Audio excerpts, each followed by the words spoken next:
नमस्कार, आप देख रहे हैं आज तक। मैं हूं आपके साथ रोहित सरदाना। शाम के 5 बजने वाले हैं और वक्त हो गया दंगल का। चीन का संकट बरकरार है, लेकिन देश के भीतर इसे लेकर सियासी जंग बढ़ती जा रही है। आज बीजेपी के अध्यक्ष जेपी नड्डा ने बिना नाम लिए सोनिया गांधी और राहुल गांधी पर सीधा हमला बोला। उन्होंने सियासत के राजवंश की बात की और कहा कि एक नकार दिया गया राजवंश कभी संपूर्ण विपक्ष के बराबर नहीं हो सकता। नड्डा ने आज एक बड़ा आरोप भी लगा दिया और कहा कि कांग्रेस सियाचिन ग्लेशियर भी दे देना चाहती थी, वो तो सेना ने सियाचिन को बचा लिया और इसके बाद से राजनीतिक घमासान और ज्यादा तेज हो गया है। कांग्रेस और बीजेपी में तलवारें खिंच गई हैं और सवाल यह उठने लगा है कि आज चीन पर सरकार वर्सेस परिवार हो गया, वाकई जैसा बीजेपी आरोप लगा रही है। तो आपको बताएंगे आज दंगल में हमारे साथ कौन कौन से मेहमान होंगे, लेकिन उसके पहले पूरी रिपोर्ट आपके सामने रखते हैं।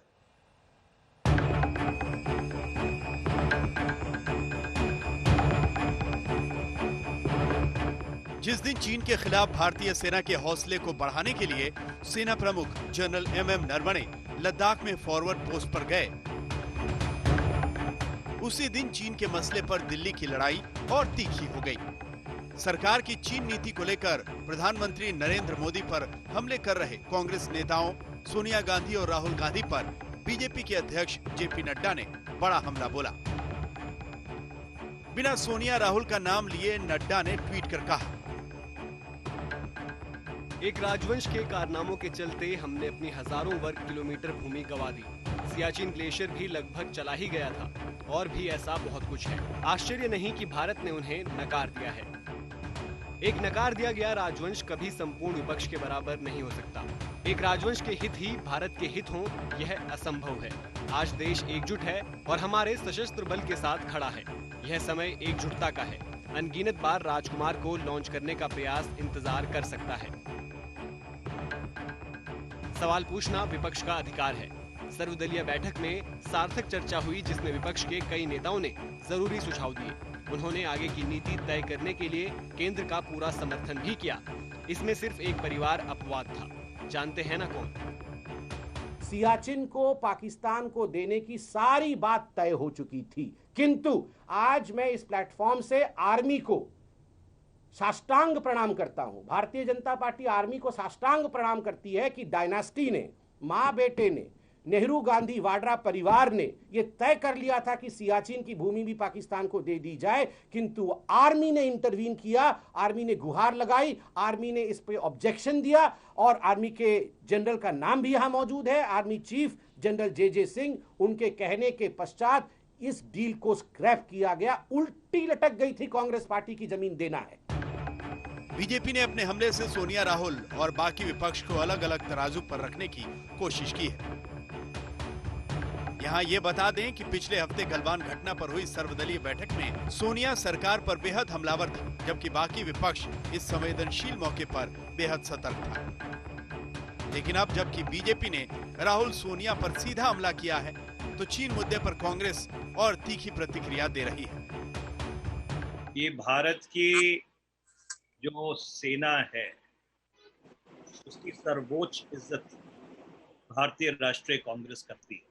अगर चीन भारत की भूमि सरजमीन को हथिया रहा है और सरकार चीन की बोली बोल रही है, तो क्या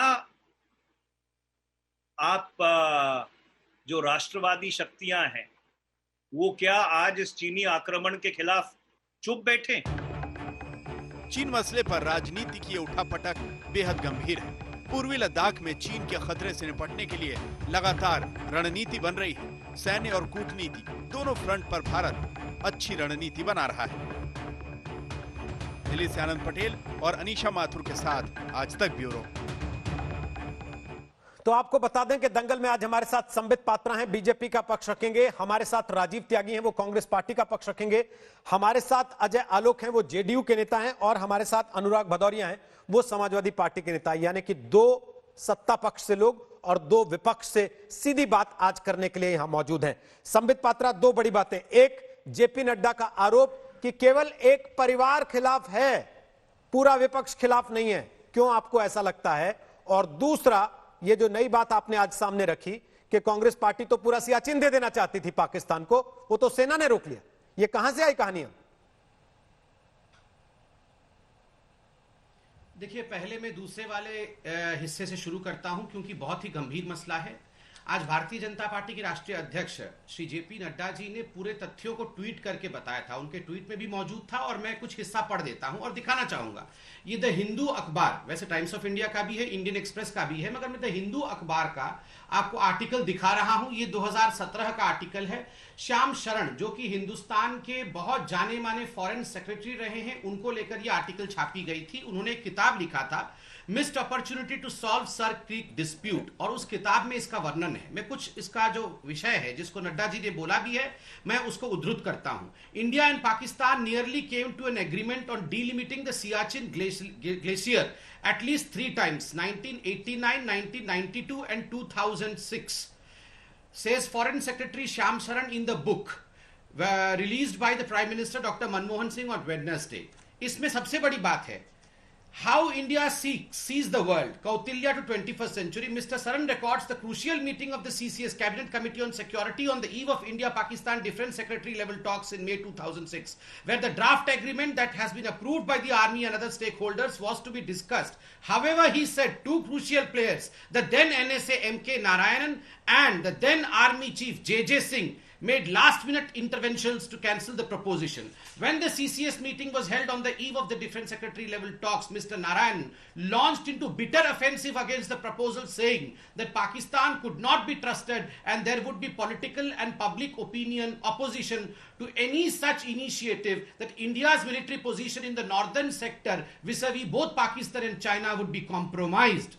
आप बताइए, स्पष्ट रूप से यहां बताया गया है कि अगर सियाचिन को डीमिलिटराइज कर देते तो पाकिस्तान को भी और चाइना को भी इससे बहुत बड़ा फायदा होता, और अंततोगत्वा जो ड्राफ्ट सरकार ने उस समय तय किया था, जिस सरकार के सर्वे सर्वा सोनिया जी और राहुल जी थे, खैर मनमोहन जी के तो ऑर्डिनेंस को ये कागज के टुकड़ों की तरफ फाड़ देते थे, उसको army chief general J J. Singh ji ने अपोज किया था, उस समय के एनएसए ने अपोज किया, और आर्मी चीफ के इंटरवेंशन के बाद ही डीमिलिटराइजेशन ऑफ सियाचिन ग्लेशियर को रोका गया। ये बहुत बड़ा डिसीजन उस समय बना था। सॉरी, मैंने शुरू में इंडिया टुडे का भी मेंशन नहीं किया, इंडिया टुडे ने भी बहुत डिटेल में इसको कवर किया था। आपने दूसरा प्रश्न पूछा कि बाकी ऑपोजिशन को हमने क्यों अलग रखा है और केवल कांग्रेस में एक परिवार को क्यों हमने एक साथ खड़ा किया है। देखिए, जहां तक ऑल पार्टी मीटिंग का विषय था, आप याद करिए, ऑल पार्टी मीटिंग में सभी पॉलिटिकल पार्टीज ने, बल्कि यह सुनने में आया कि एनसीपी ने उल्टे राहुल गांधी और सोनिया गांधी से सवाल पूछा कि इस प्रकार के सवाल नहीं पूछने चाहिए कि क्या इंडिया ने अभी सरेंडर कर दिया है। सभी पॉलिटिकल पार्टीज, यहां तक कि मायावती जी, अखिलेश यादव जी, नवीन पटनायक जी, इन सब पॉलिटिकल पार्टीज ने ये कहा कि हम सरकार के साथ खड़े हैं। कुछ पॉलिटिकल पार्टीज ने यह भी शब्द इस्तेमाल किया, कोट अनकोट, अनकंडीशनली, हमारे कोई कंडीशन नहीं है, हम आर्मी और सरकार पर पूरी तरह विश्वास करते हैं। इसीलिए हमने परिवार की बात। ठीक, राजीव त्यागी, दोनों सवाल आपसे भी वही जो मैंने उनसे पूछे। क्या आपकी सरकार सियाचिन दे देना चाहती थी, एक, और दूसरा, क्या यह सच है कि विपक्ष अलग है और कांग्रेस पार्टी अलग राग लेकर चल रही है?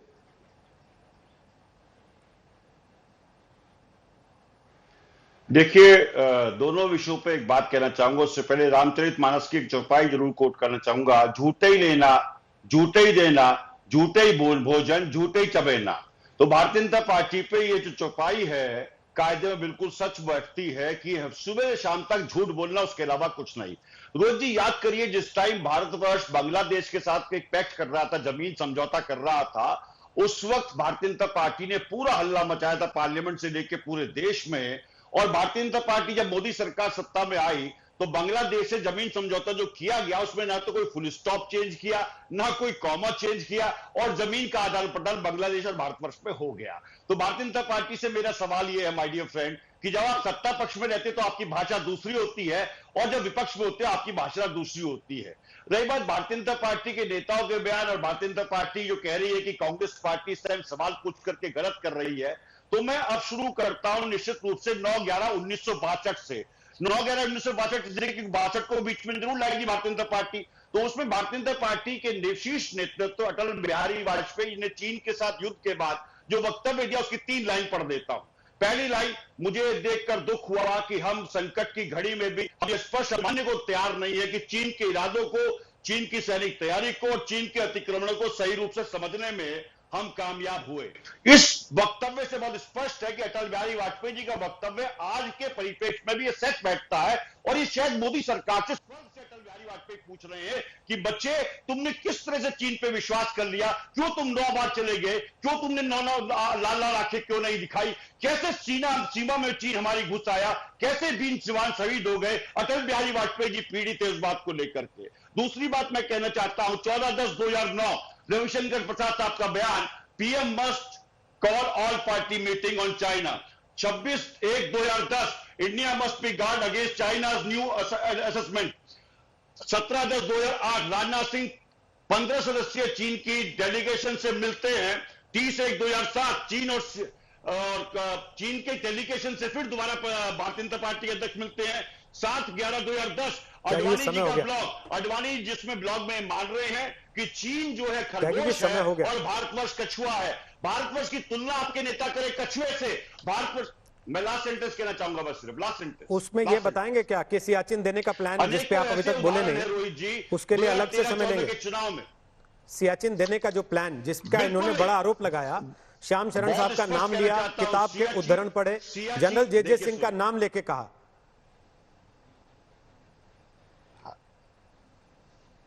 भारतीय जनता पार्टी की विशेषता की किताबों पे बहुत विश्वास करती है, वास्तविकता पे कहीं विश्वास नहीं करती है। भारतवर्ष की एक एक इंच जमीन भारतवर्ष की है, इस पे कोई समझौता नहीं हो सकता है। सवाल आज भारतीय जनता पार्टी से है। सर, आप दे रहे थे क्या जमीन उस समय? ऐसा प्लान था कोई? ये तो बता ही सकते हैं ना। युद्ध के बाद ठीक है, ये मान लिया कि नहीं दी उस समय, नहीं दे पाए, या किसने नहीं देने दी। 100% आप देना चाहते थे क्या? प्लान था? आज तक के सम्मानित दर्शकों को बहुत स्पष्ट कहना चाहता हूं, ऐसा कोई प्लान नहीं था। भारतीय तो श्याम शरण जी की किताब का विमोचन अगर प्रधानमंत्री जी मनमोहन सिंह जी करते हैं उस समय, तो उस समय कांग्रेस पार्टी ने ये पढ़ा नहीं कि ये क्या क्या लिख रहे हैं अपनी ही सरकार के खिलाफ। देखिए, सुनिए, किताबों का विमोचन और किसी भी व्यक्ति की लिखने की कला पे कहीं कोई रोक नहीं है, पहली बात। दूसरी बात, एक वक्तव्य और कोट करना चाहूंगा यहां पे। 1962 के युद्ध के बाद पार्लियामेंट में बकायदे पास हुआ था कि हमें अक्साई चीन भी वापस लेना है। सर, आप रामचरितमानस पढ़ने से शुरुआत करते हैं, लेकिन श्याम शरण की किताब को अभिव्यक्ति की आजादी का नाम देके मोड़ देते हैं। असली बात नहीं बता रहे त्यागी जी आप।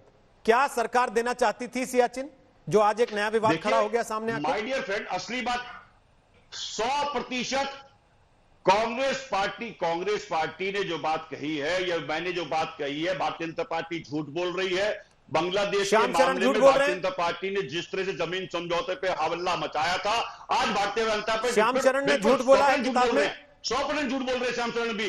जनरल जे सिंह ने झूठ बोला है कहीं ना कि हमने रोका था, तब ये रुका, वरना जा रहा था मामला पाकिस्तान के हाथ। किताबों को एक मिनट सुनिए, जनरल जे सिंह, एक मिनट सुनिए, बहुत स्पष्ट मैं कह देना चाहता हूं, लाहौर यात्रा, ये याद रखिए, आगरा समिट जब हुआ था और बस किसने चलाई थी? अटल बिहारी वाजपेयी साहब ने चलाई थी। सियाचिन के मामले को लेकर केवल चर्चा हो रही है, क्या जनरल जे सिंह झूठ बोल रहे हैं? मैं आपसे केवल ये पूछ रहा हूं, क्या वो हो गया?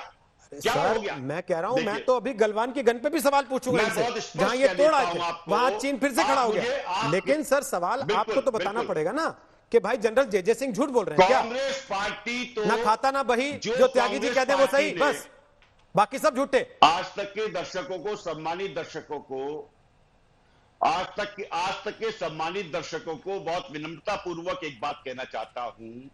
जिस कांग्रेस ने पार्लियामेंट में ये पास किया हो प्रस्ताव कि हमें अक्साई चीन वापस लेना है, वो सियाचिन कैसे दे सकती है? मैं एक सवाल पूछना चाहता हूं। क्या पार्लियामेंट से बड़े हैं श्याम शरण? क्या पार्लियामेंट से बड़े जे सिंह? क्या पार्लियामेंट से बड़े कोई अन्य नेता? इस बारे में बात बता दीजिए सर। अभी तक किसी की आपत्ति नहीं आई थी आपकी पार्टी की तरफ से, इसलिए सवाल तो पूछा जाएगा ना कि ये किताब 17 में आई, लिखी तब कब से लिखी गई होगी, सारे तथ्य रखे गए, आप लोग कभी कुछ नहीं बोले उस पर। संबित पात्रा जवाब दे दीजिए, फिर अजय आलोक और अनुराग भदौरिया के पास आ रहा हूं फटाफट। ठीक, त्यागी जी आपने जवाब दे दिया, मैंने सुना, सारी बात सुनी, विस्तार से बोल दिया। हाँ, कहिए कहिए। लास्ट सेंटेंस मेरी बात बोल लीजिएगा। लास्ट सेंटेंस कहना चाहूंगा। लास्ट सेंटेंस, चलिए लास्ट सेंटेंस प्लीज, आपके बाद में बोल रहा हूं। हाँ, कहिए, लास्ट सेंटेंस कहिए ना त्यागी जी। झूठ बोलना है आपको, और क्या करना है? अरे लास्ट सेंटेंस बोलिए ना सर। देश के प्रधानमंत्री देश के सांसद, देश का प्रत्येक व्यक्ति संसद के प्रति जवाबदेह है। संसद में जो प्रस्ताव पारित हुआ 1962 के बाद एक्साइज की हमें वापस लेना है, उस प्रस्ताव पे कांग्रेस अडिग खड़ी है, अडिग खड़ी है। भारतीय जनता पार्टी ने सवाल है कि 20 जवान शहीद कैसे हो गए। सर, प्रस्ताव पारित हुआ, अक्साई चीन वापस आया कि नहीं, इसकी कोई जवाबदेही है किसी की या नहीं है? बहरहाल संबित पात्रा अपनी बात रखिए, फिर अजय आलोक और अनुराग भदौरिया आपके पास आए। संबित बोलिए। लड़ेंगे, ठीक सर, ओके। संबित बोलिए। और जीतेंगे। संबित बोलिए। कैसे बोलूं?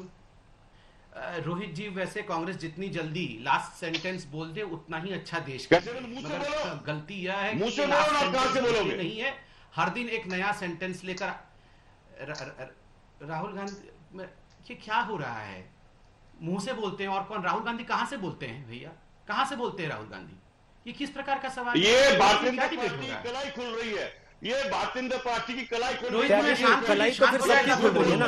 अगर इस तरीके का डिबेट करेंगे तो आप लोग अपनी कलाई छुपा भी नहीं पाएंगे कहीं। प्लीज सर, थोड़ा सा भाषाई मर्यादा रखते हुए, आपको उन्होंने सुना, अब आप भी उनको सुन लीजिए। अच्छा नहीं लगता ना ऐसे तू मैं करना। संबित पात्रा बात पूरी कीजिए, फिर अजय आलोक जी। राजीव जी, आपने क्या कहा? आपने क्या पूछा? आपने कहा मुंह से नहीं बोलेंगे तो कहां से बोलेंगे? तो उन्होंने आपकी भाषा में जवाब दे दिया। तो प्लीज सर, आप लोग दोनों सभ्य, पढ़े लिखे, समझदार प्रवक्ता अपनी पार्टियों के, आप किन चीजों पे जाना चाहते हैं? क्या करना चाहते हैं? क्या करना चाहते हैं आप लोग? आप राष्ट्रीय पार्टी के प्रवक्ताओं की तरह बात तो कीजिए कम से कम। गली नुक्कड़ चौराहे पे थोड़ी ना खड़े हैं आप लोग कि कैसी भाषा बोल रहे हैं। प्लीज रिक्वेस्ट कर रहा हूं। संबित पात्रा बात पूरी कीजिए। राजीव जी प्लीज, राजीव जी प्लीज, आप डिक्टेट नहीं करेंगे ना सर? आपने अपनी बात रख दी, प्लीज। संबित जी बोलिए, उसके बाद अनुराग भदौरिया और अजय आलोक आपके पास। सर प्लीज, राजीव जी अच्छा नहीं लगता ना ऐसे बार बार समय, आप बेसिकली आप समय जाया कर रहे हैं और आप इस बात को जानते हैं, इसलिए दुख होता है कि आप जानते हैं और फिर कर रहे हैं। संबित बात पूरी कीजिए। देखिए रोहित जी, सियाचिन ग्लेशियर का डीमिलिटराइजेशन करना और एक तरह से भारत के हाथों से छोड़ देना, ये कोई छोटा विषय नहीं है, बहुत गंभीर विषय पे आपने दोनों ही प्रवक्ताओं को मूल में नंबर 1 क्वेश्चन पूछा था। मैंने तथ्यों के साथ उसका उत्तर दिया, कांग्रेस ने उत्तर नहीं दिया। उन्होंने कहा झूठ बोल रहे हैं श्याम शरण, जो कांग्रेस पार्टी के प्रवक्ता उन्होंने कहा आप भी झूठ बोल रहे हैं और श्याम शरण भी झूठ बोल रहे हैं। नहीं, हाँ, आपके सामने कहा उन्होंने। सर एक सेकंड, उन्होंने कहा कि श्याम शरण जी झूठ बोल रहे हैं। उन्होंने कहा कि जनरल जे सिंह जो कि आर्मी के चीफ रह चुके हैं, दोनों ही झूठे हैं और दोनों झूठ बोल रहे हैं। मुझे लगता है इस प्रकार के शब्दों से कोई लाभ नहीं होगा। उन्होंने कहा किताब तो कोई भी लिख देता है, किताब कोई भी, मैं कल सोनिया जी और राहुल जी की झूठ के बारे में किताब लिख दूं, सोनिया जी आके रिलीज कर देंगी। किताब वेट होता है, किताब पढ़ी जाती है, किताबों के तथ्यों के विषय में जानकारी लेने के बाद ही किताब एक बड़ा रिलीज करता है। ये किताब रिलीज कर रहे हैं देश के पूर्व प्रधानमंत्री जी। रोहित जी मैं कंप्लीट कर लूं प्लीज। रोहित जी, हाँ, देश के पूर्व प्रधानमंत्री मनमोहन सिंह जी ने पूरे पढ़ने के बाद, विषय को वेट करने के बाद ही रिलीज किया होगा, और अब ये कह रहे हैं कि ये सारे लोग जो अफसर थे वो झूठ बोल रहे हैं। नंबर 1। नंबर 2, मैं इतना कहना चाहूंगा, देखिए माँ बेटे को भरोसा नहीं है, उनको लगता है इंडिया ने सरेंडर कर दिया है, पीएम ने सरेंडर कर दिया है। एक बात रोहित जी मैं बहुत दिन से पूछ रहा हूं, पीएम ने सरेंडर किया का मतलब क्या होता है? क्या पीएम ने अपने घर से कोई गैस सिलेंडर सरेंडर कर दिया, या अपना क्वार्टर या अपना घर सरेंडर कर दिया? पीएम ने सरेंडर किया मतलब देश के कब्जे को सरेंडर कर दिया। ठीक है, माँ बेटे को अगर भरोसा नहीं है, मैं आज तक से रिक्वेस्ट करूंगा, दोनों माँ बेटे को सैटेलाइट पे भेज दिया जाए। ठीक सर, सैटेलाइट से आप लोग फोटो लेते हैं, दोनों को वहीं पर अनुराग भदौरिया और अजय आलोक, जल्दी से आप दोनों के पास आते हैं। ओके संबित जी प्लीज, अजय आलोक और अनुराग भदौरिया। अनुराग भदौरिया जो संबित पात्रा कह रहे हैं कि कांग्रेस की सोच विपक्ष की सोच नहीं है, दोनों की आवाज डाउन करके दोनों लोगों के पास जा रहे हैं। आप दोनों की आवाज डाउन है, अब आप मत बोलिएगा क्योंकि बोलेंगे भी तो सुनाई नहीं देगा। अनुराग भदौरिया, अजय आलोक। अनुराग भदौरिया, पहले आपसे पूछ रहा हूं, जो संबित पात्रा कह रहे हैं विपक्ष और कांग्रेस दोनों की राय अलग अलग है, कांग्रेस की बात विपक्ष की बात नहीं है, क्या यह सच है?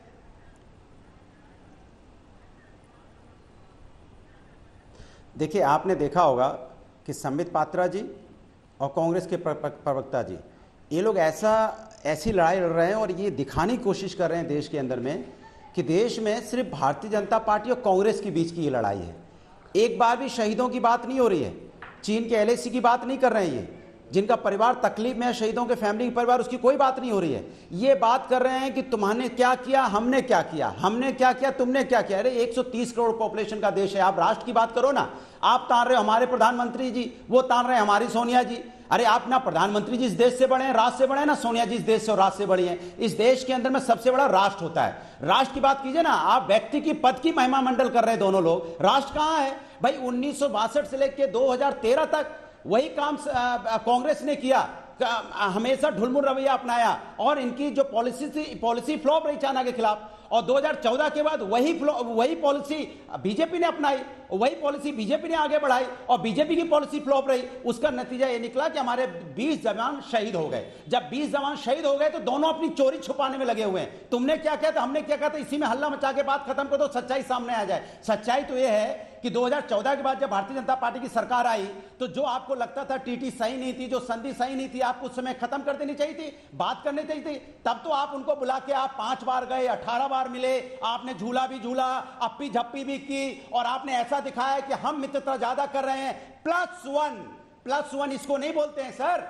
+1 इसको नहीं बोलते हैं कि आप नोटबंदी कर देंगे, यहाँ 150 लोग मिट जाएंगे कि +1 हो गया। कि आप रात को 8 बजे आके लॉकडाउन कर देंगे, वहां भी लोग अपने पैदल चले, हजारों चीन की बात कीजिए ना, लॉकडाउन में कहां चले गए? आपको +1 LAC की बात हो रही है, आप लॉकडाउन में चले गए जी। -1 होता है, इसको माइनस कहते हैं। हमारे 20 जवान शहीद हुए हैं और आप +1 की बात कर रहे थे, हमें याद है अच्छी तरह से। त्यागी जी ने कहा, आपने सुना नहीं कि अक्साई चीन का प्रस्ताव हमने पास किया था 1962 में सरकार में रहते हुए? 2 राष्ट्र के लोग सुना नहीं कि आपने? उन्होंने कहा ना कि अक्साई चीन हमारा है, ये हमने प्रस्ताव पास किया था। आप कह रहे हैं कि इन्होंने कुछ किया नहीं? सुना नहीं आपने राजीव त्यागी ने क्या बोला? मैं बता तो रहा हूं। या आपको भी उनको सोनिया गांधी, उनको नरेंद्र मोदी दिखते हैं तो आपको मुलायम सिंह दिखते हैं केवल, और आपको घुमा फिरा के किसी तरह ये लेके आना है कि मुलायम सिंह यादव की पॉलिसी सही थी। कर रही है जिसका बिल्कुल सही थी, क्योंकि उन्होंने जब 1 किलोमीटर चाइनीज हमारे अंदर घुसे थे तो उन्होंने 4 किलोमीटर पीछे फेंका था और कहा था इस देश का नंबर 1 दुश्मन है तो चाइना। इस आपने तो अभी सर्जिकल स्ट्राइक में भी पोस्टर लगवा दिए थे मुलायम सिंह यादव के भाई साहब। 2001 में भी उन्होंने जी के इंटरव्यू में जब वो कहीं नहीं थे ना 3 में 13 में, आपने तभी पोस्टर लगवा दिए थे उनके, लेकिन सर्जिकल स्ट्राइक मुलायम सिंह यादव के आशीर्वाद से कामयाब हुई है। पार्लियामेंट में खड़े होकर बोला ये है आपकी पार्टी, दुश्मन नंबर 1 है, तो बीजेपी ने नहीं सुना। 2001 में उन्होंने नहीं सुना, 2017 में बीजेपी ने नहीं सुना। वो तो हमेशा से कहते आ रहे हैं समाजवादी लोग कि चाइना नंबर 1 दुश्मन है। कब नहीं बोला बताइए ना? 2001 में बोला ना कि आपको रोड बनानी चाहिए, वहां सड़क इंफ्रास्ट्रक्चर डेवलप करना चाहिए थे। ये तो आदरणीय नेताजी ने बोला था 2001 बन रही है कि में। नहीं बन रही है? में भी पार्लियामेंट में खड़े होकर अभी आपकी जानकारी के मुताबिक सड़क बन रही है कि नहीं? वहां नहीं करनी चाहिए, वो पीठ पे छुरा भोंकता है। अभी आपकी जानकारी के मुताबिक वहां सड़कें बन रही हैं कि नहीं बन रही? अरे अब तो इंफ्रास्ट्रक्चर तो बन ही रहा है, लेकिन मैं बताना चाहता हूं कि हमारे 20 जवान शहीद हुए कि अपने आप सड़क इसकी पैदा हो जा रही है बीच में से जमीन के पाड़ के। पीएमओ कुछ कहता कोई बना रहा, डिफेंस मिनिस्टर कुछ कहता है, पीएम साहब कुछ कहते हैं। पहले आपस में कोऑर्डिनेट कर लीजिए। आपको देश को बताना क्या है? आप बीजेपी और कांग्रेस का झगड़ा बना के पूरे देश को मूर्ख बनाना चाहते हो। ये झगड़ा बीजेपी कांग्रेस का कर दिया कि तुमने वहां साइन नहीं किया था, हमने यहाँ साइन नहीं किया था। तो आप भी बताओ ना, आप भी तो झूला झुला रहे थे, आप भी तो मीटिंगें कर रहे थे, आप भी तो संधियां कर रहे थे, तो आपने क्यों नहीं उसमें कैंसिल कर दिया? सारे टीटी कैंसिल कर देते। हो गया। अजय आलोक, अब मैं एक सवाल आपसे पूछ रहा हूं और बड़ा सीधा सा सवाल है। अपनी गलती छुपाने किसी भी देश के खिलाफ देश के साथ खेलना कोई नीति जब बनती है तो वो एक देश की बनती है या एक प्रधानमंत्री की बनती है? मनमोहन सिंह की नीति बनती है, सोनिया गांधी की नीति बनती है, जवाहरलाल नेहरू की नीति बनती है, नरेंद्र मोदी की नीति बनती है, मुलायम सिंह की नीति बनती है, या भारत की नीति बनती है चीन के खिलाफ या चीन के हिसाब से? राष्ट्र की एक सेकंड सर, भदौरिया जी, मैंने सवाल अजय आलोक से पूछा ना। रोहित जी, अब आपको लग रहा है कि मैं ये वाला पैराग्राफ लिखना भूल गया हूं तो अभी लिख दूं? मत करिए ना ऐसा। अजय आलोक से सवाल पूछा। अजय आलोक बोलिए। अरे मुझे क्या पता, आवाज तो नहीं आ रही ना, किससे पूछ रहे हैं? मैंने बोला, नाम लेके बोला। रोहित जी, ये बात बहुत स्पष्ट है कि देश की नीति हमेशा एक देश के लिए ही बनती है और तत्कालीन प्रधानमंत्री जो होते हैं वो देश की अगुवाई कर रहे होते हैं। उनके लिए गए निर्णयों से आगे इतिहास तय करता है कि वो उन्होंने सही काम किया या गलत काम किया। अभी हमारे मित्र बोल रहे थे कि 1962 में नेहरू जी ने ऐसे ऐसे कहा, वाजपेयी जी ने ऐसे ऐसे नेहरू जी को कहा। क्यों नहीं कहेंगे? एक युद्ध बता दीजिए राजीव त्यागी, अपने इतिहास से निकाल के, अपने मेमोरी से निकाल के, कि जब प्रधानमंत्री ने वायुसेना अध्यक्ष को कह दिया कि चीन पे वायुसेना एयरफोर्स का इस्तेमाल नहीं करेंगे। वो कौन सा युद्ध था? जरा इसमें मल्टीनेशनल क्वेश्चन ले लीजिए, ABCD, तो जवाब मिलेगा 1962। अब प्रधानमंत्री कौन? जवाहरलाल नेहरू। अकेला युद्ध था ये मैं नहीं कह रहा हूं, उस वक्त के तत्कालीन वायुसेना अध्यक्ष डेंजी कीलर का ये बयान है। लेकिन उनको भी अब आप गलत कह देंगे, जैसे JK सिंह को आप गलत कह रहे हैं। एक बात बिल्कुल सही है, ठीक है ना, एक बात बिल्कुल सही है, आपकी वंश जो है, वंश से गद्दी जरूर मिल जाती है लेकिन बुद्धि नहीं मिलती है। मैंने कल भी आप प्रोग्राम में कहा था कि राहुल गांधी को OCN हो गया है, ऑब्सेसिव कंपल्सिव न्यूरोसिस, ये बीमारी हो गई है उनको। जो चीज नहीं है उसको अस्तित्व में लाना चाहते हैं। राफेल में हमने देखा, लोकसभा चुनाव में राफेल में भ्रष्टाचार, राफेल में भ्रष्टाचार, भ्रष्टाचार, भ्रष्टाचार। सुप्रीम कोर्ट से लेके एक आदमी तक ने कह दिया कोई भ्रष्टाचार नहीं हुआ, माना ही नहीं। माफी मांगनी पड़ गई तब भी नहीं माने। आज उसी तरह से चीन की जमीन, चीन ने जमीन हथियाली, चीन ने जमीन हथियाली, चीन ने जमीन हथियाली। कहां जमीन हथियाई? सेनाध्यक्ष की बात माननी नहीं है, प्रधानमंत्री की बात माननी नहीं है, किसी की बात माननी नहीं, तो आपके साथ क्या बहस हो। लेकिन आपकी गलती अगर होगी तो उस पर सवाल तो उठेंगे, क्योंकि सरकार आपकी थी। आज अगर नरेंद्र मोदी के रजीम में कोई गलती होती है और 10 साल बाद भी अगर वो गलती पता चलेगी तो नरेंद्र मोदी पे भी प्रश्न उठेंगे, क्योंकि देश की आज अगुवाई वो कर रहे हैं।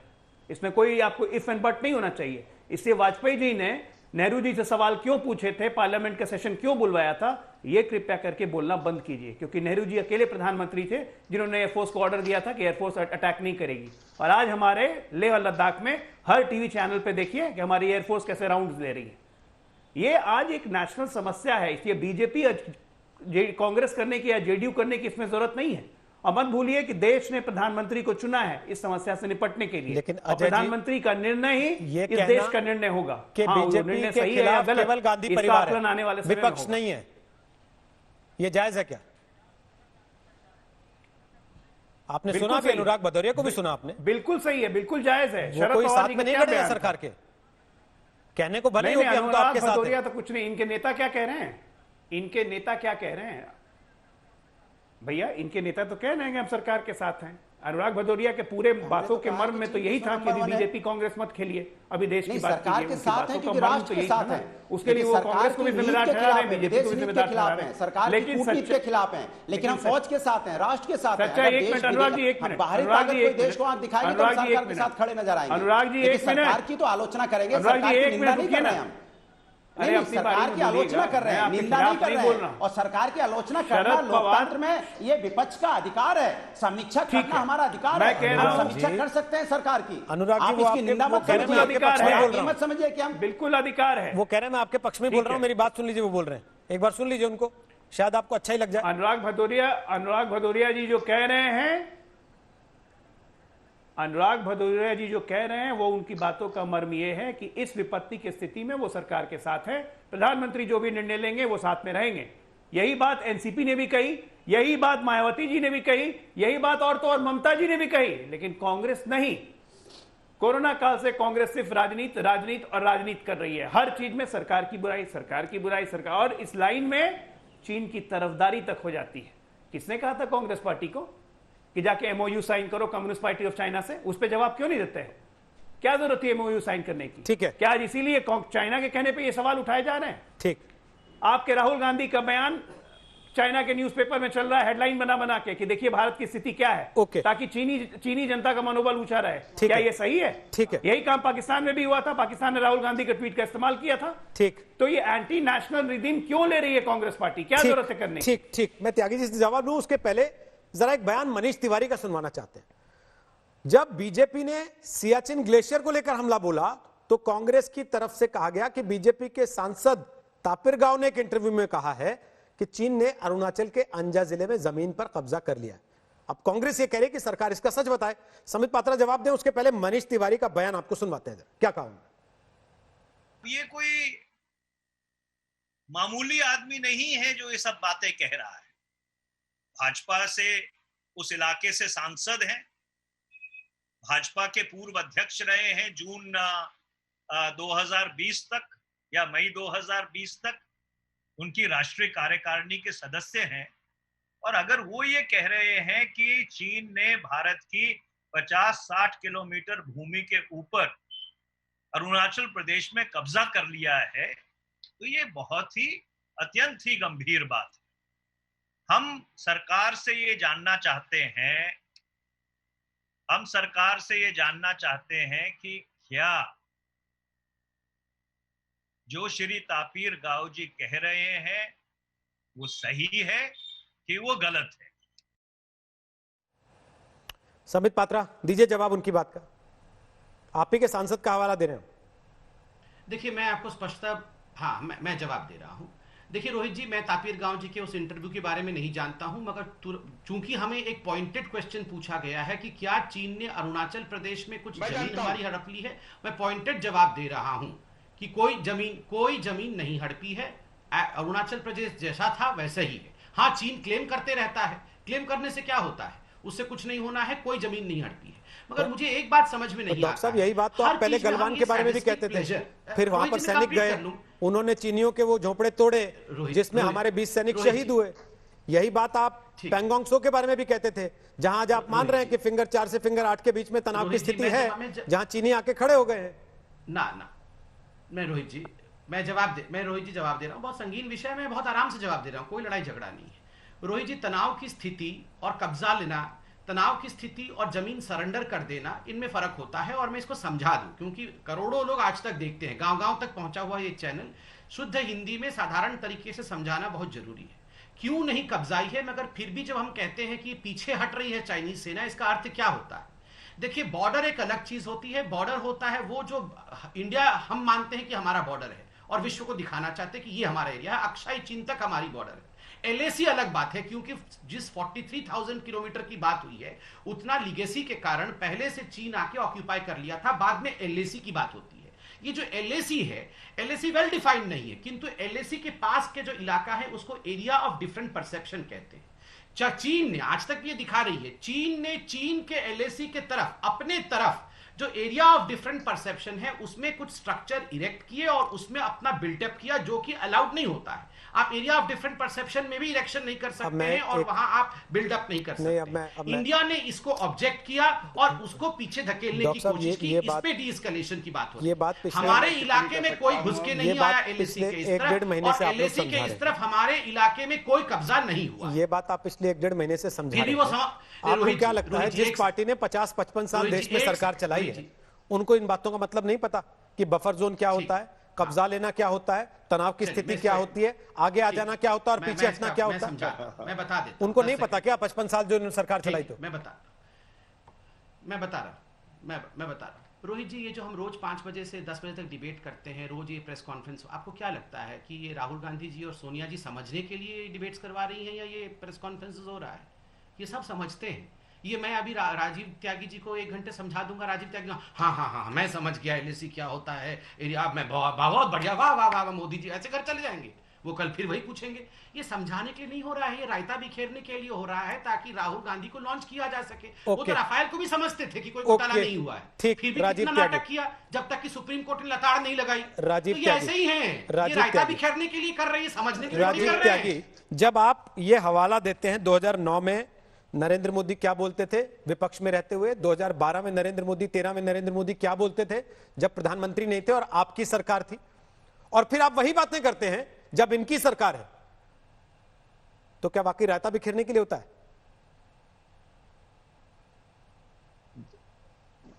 देखिए, 1962 से परंपरा अटल बिहारी वाजपेयी साहब ने शुरू की और विपक्ष को सवाल पूछने चाहिए।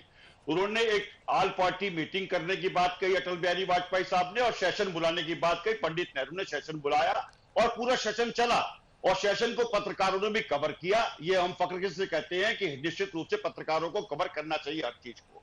मेरे मित्र ने अभी 2-3 चीजें कही, संबित पात्रा ने, कि मैं इनकी बात मान लूंगा, मैं इनके सत्य को प्रत्येक को मान लूंगा, झूठ को एक को भी नहीं मानूंगा, झूठ को काउंटर करूंगा, और ये सवाल जरूर पूछूंगा कि हमारी सीमा में आकर के 20 जवान शहीद कैसे हो गए। अगर ये राष्ट्रद्रोह है तो बार बार पूछने का काम करूंगा। दूसरी बात ये कहना चाहूंगा, यहां पर सरकार ने परसों एक पत्र लिखा है चीन को, और ये कहा कि 5 मई से पहले की स्थिति हमें चाहिए सीमा पे। इसका मतलब स्पष्ट है कि सरकार मानती है कि चीन की सीमा में कहीं ना कहीं, हमारी भारत की सीमा में चीन घुसाया है। अभी संबित पात्रा ने कहा चीन तो ऐसे ही बोलता रहता है, तो भैया चीन जब ऐसे बोलते रहते हैं, जो किताब लिखने वाले वो कैसे बोलते रहते होंगे? तो इस पे भी आप चीन को तो इतना नॉन सीरियस ले रहे हैं और किताब को ये सीरियस ले रहे हैं। तो माय डियर फ्रेंड, पहले पढ़ लिख के आए करो और पढ़ लिख करके डिबेट करे करो। ये मैं आपको बताना चाहता हूं, 18/11/2019 तामिल गांव ने जो लोकसभा से एमपी है अरुणाचल प्रदेश से भारतीय जनता पार्टी के, उन्होंने बात कही थी कि अरुणाचल प्रदेश में चीन घुस गया है। 17/6/2020 श्रीपद नायक जो रक्षा राज्य मंत्री, उन्होंने गोवा में स्वीकार किया कि चीन हमारी सीमा में घुस गया है। राजनाथ सिंह जो देश के रक्षा मंत्री, उन्होंने कहा कि हजारों की संख्या में चीन हमारी सीमा में आकर घुस गया है। प्रधानमंत्री उसके बाद नकारते हैं, तो किसको सत्य माने? ये पहली बात। आपने बड़े फक्र से रोहित जी रोड्स का जिक्र किया था, बॉर्डर पे कितनी रोड्स है, किस तरह से? नहीं त्यागी जी, मैं एक चीज पूछ रहा हूं। आपने कहा ना कि रक्षा मंत्री ने माना था कि चीन हमारी सीमा में घुस गया। चाहता था चीन हमारी सीमा में घुस गया, ये कब माना गया सर? ये कहा गया कि वहां हलचल है, अच्छी खासी तादाद में जवान वहां दिख रहे हैं, लेकिन ये किसने कब आपसे आके कहा कि भाई भारत की सीमा में घुस गए चीन के सैनिक?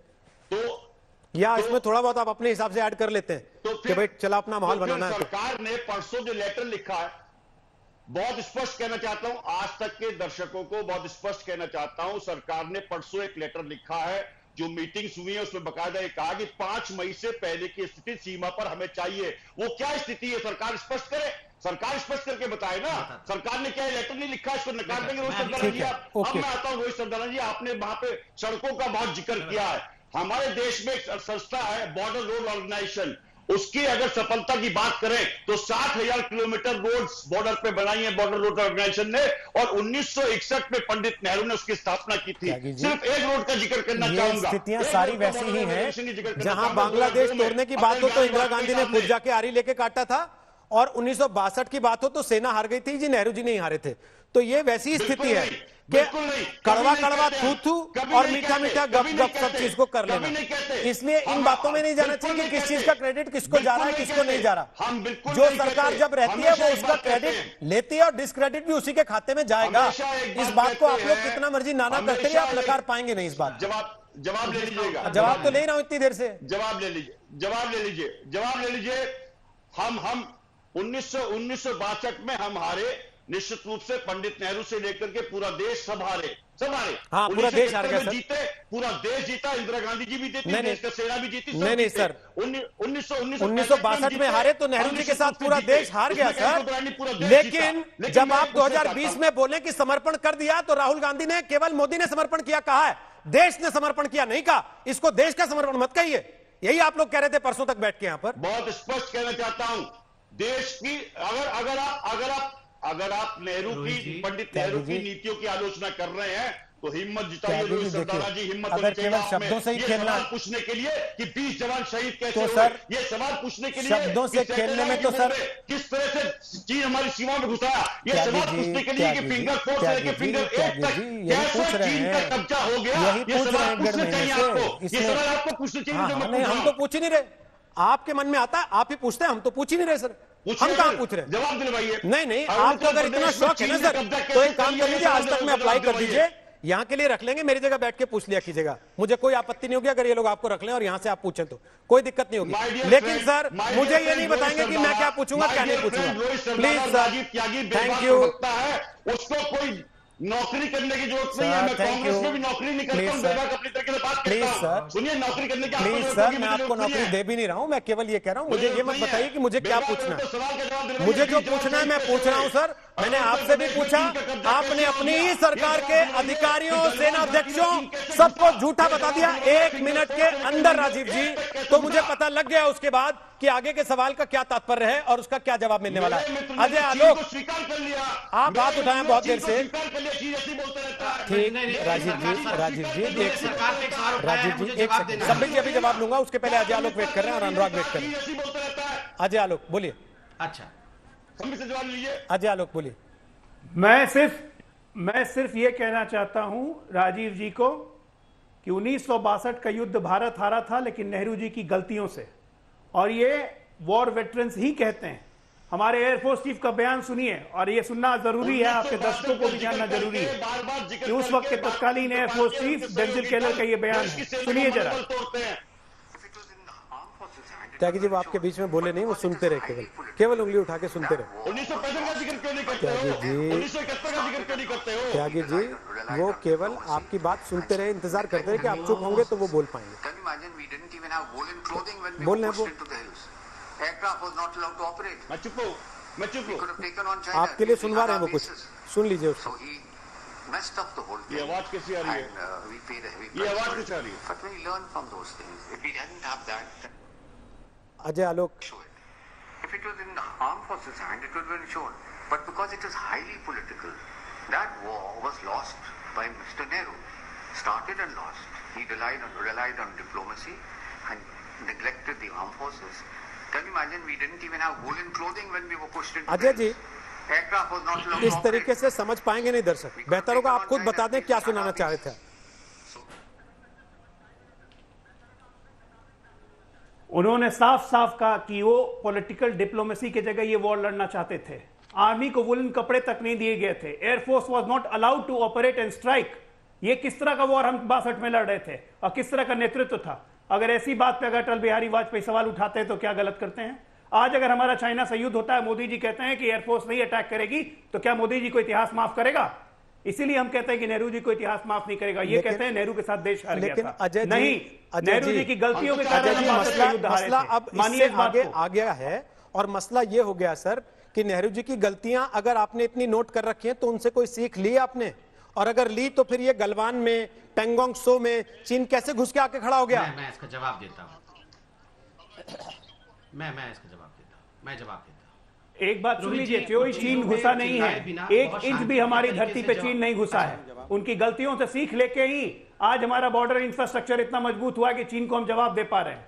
नहीं तो पहले तो नीति थी चीन घुस गया है, लड़ाई नहीं करना है, ले जाओ। ठीक, चीन घुस गया है, लड़ाई नहीं करना है, ले जाओ। ये करते करते 43,000 स्क्वायर किलोमीटर की जमीन हमने गंवा दी। अब आप कह रहे हैं कि अभी नहीं सीखे तो कब सीखेंगे? अनुराग,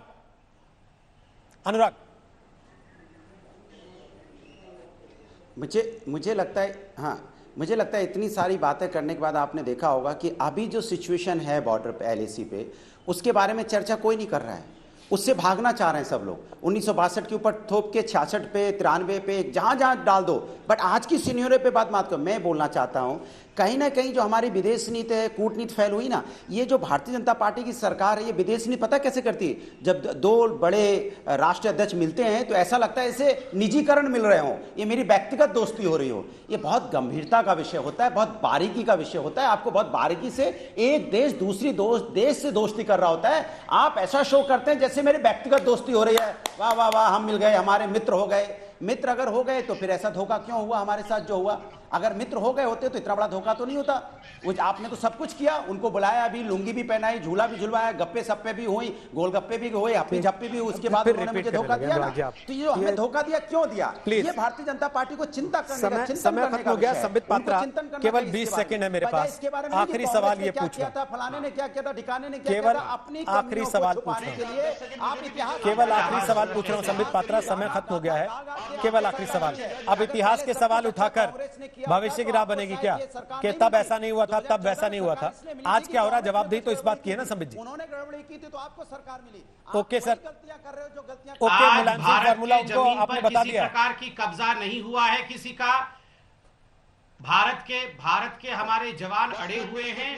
चाइना अपने साइड में जो एस्केलेशन कर रहा है, बिल्डअप कर रहा है, उसको भी पीछे ढकेलेंगे। और अभी जो कहा जा रहा था, ये व्यक्तिगत रूप से जो मिलते हैं, एकदम ऐसा लगता है जैसे आपस में मित्र है, ये उचित नहीं है। आप जो वो फोटो दिखाइए, नेहरू जी कैसे व्यक्तिगत रूप से एडविना माउंटबेटन से मिल रहे थे। माफी चाहते हुए संबित जी, आपकी भी बात पूरी नहीं ले पाऊंगा, राजीव जी का सवाल भी नहीं ले पाऊंगा, माफी चाहते हुए। ये बहस लगातार हो रही है, पिछले 1-1.5 महीने से आप देख रहे हैं, तू मैं तक पहुंच रही है बहस। लेकिन सवाल जब देश का हो तो क्या राजनीतिक पार्टियों को निजी हित किनारे करके देश हित को आगे नहीं रखना चाहिए? आज हमने आपसे सवाल पूछा था, क्या विपक्ष का मतलब सिर्फ नेहरू गांधी परिवार है? जो लोगों के जवाब हमारे पास आए, उनके मुताबिक 73% लोगों ने कहा हां और 27% लोगों ने कहा नहीं। दंगल में आज के लिए इतना ही।